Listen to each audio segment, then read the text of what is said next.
In September 2007, Federal Reserve Chairman Ben Bernanke told Congress the U.S. financial system was sound. That same month, a signal in the bond market had already been flashing for 4 months. The signal said, "Recession is coming." Bernanke missed it. 8 million Americans lost their jobs.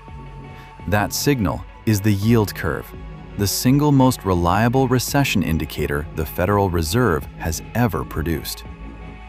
And after the longest inversion in modern history, it has done exactly what it does before every recession. It has uninverted. It's happening again. Most people have never heard of the yield curve. That is not an accident. It is the bond market's way of telling you what professional investors believe is coming, and it has been right every single time. Here is how it works. When you lend money to the US government, you get paid interest. If you lend for 2 years, you get the 2-year Treasury rate. If you lend for 10 years, you get the 10-year rate. In normal conditions, 10 years pays more than 2 years. That makes sense. You are locking up your money for longer, so you expect more compensation.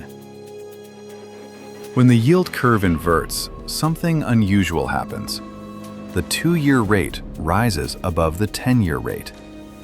Investors are so worried about the near-term outlook that they rush into long-term bonds, driving long rates down while short rates stay elevated. That inversion is the market saying, "We do not trust the next 2 years." But here is what most people miss. The inversion itself is not the signal. The uninversion is. When the 2-year and 10-year rates cross back, when the curve returns to normal, that is when the recession clock starts. The reason? When the curve uninverts, it means short-term rates are finally falling. And short-term rates fall because the Federal Reserve starts cutting, and the Fed cuts because something in the economy is already breaking. The uninversion is not relief. It is the starting gun. Since 1970, the yield curve has inverted and uninverted before every single U.S. recession. 0 misses in over 50 years. The curve inverted in October 2022 as the Federal Reserve raised rates aggressively to fight inflation.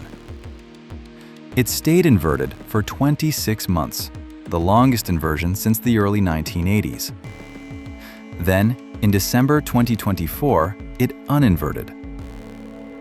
As of this week, the 10-year Treasury yields 4.31%. The 2-year yields 3.79%.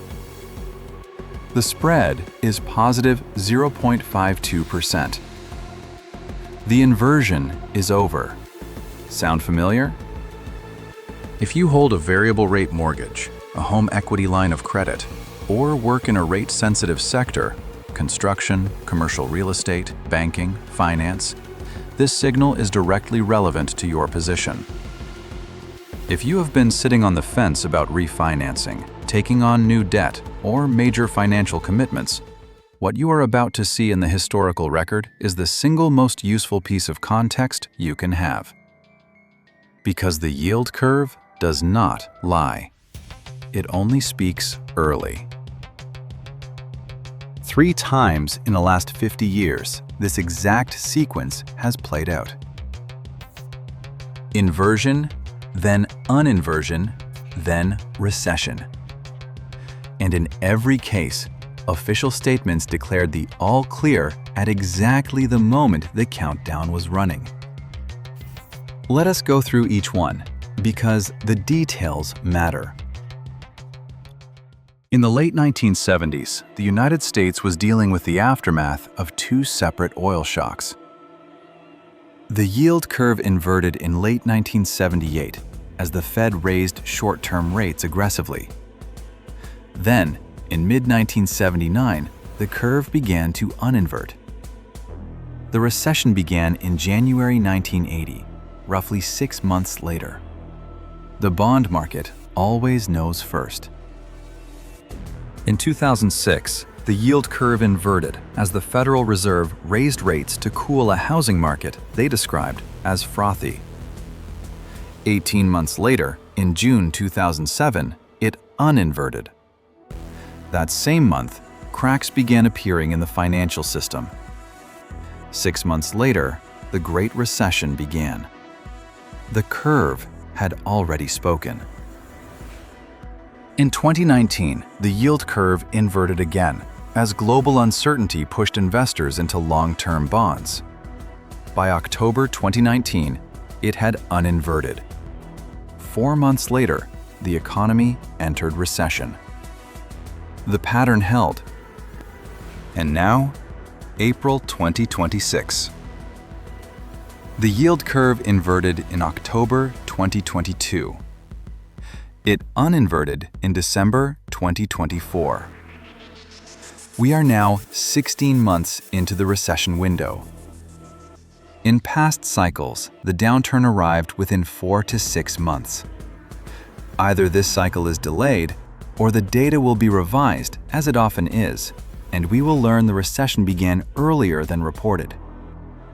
Either way, the pattern has not changed, and it has never been wrong. 3 things to watch from here. First, the 10-year, 2-year Treasury spread. If it turns negative again, the clock resets. If it continues rising, the recession window remains open. Second, initial jobless claims. If the trend moves above 250,000 consistently, the labor market is weakening. Third, Federal Reserve meeting language. When the conversation shifts toward rate cuts, it confirms what the bond market already knows. These are not predictions. These are the instruments professionals use. You are now watching them too. And I want to know something. If you have seen your mortgage rate, borrowing costs, or savings returns shift in the last 12 months, tell me what you are seeing. If this is the first time you have heard of the yield curve, drop "watching" in the comments. If you are new here, subscribe. Every video on this channel takes one signal and explains it clearly with the full historical pattern behind it. In the next video, we are going into another market, one that affects everyday people directly, and why it is now sending an even louder warning. The pattern is running. You are watching it in real time.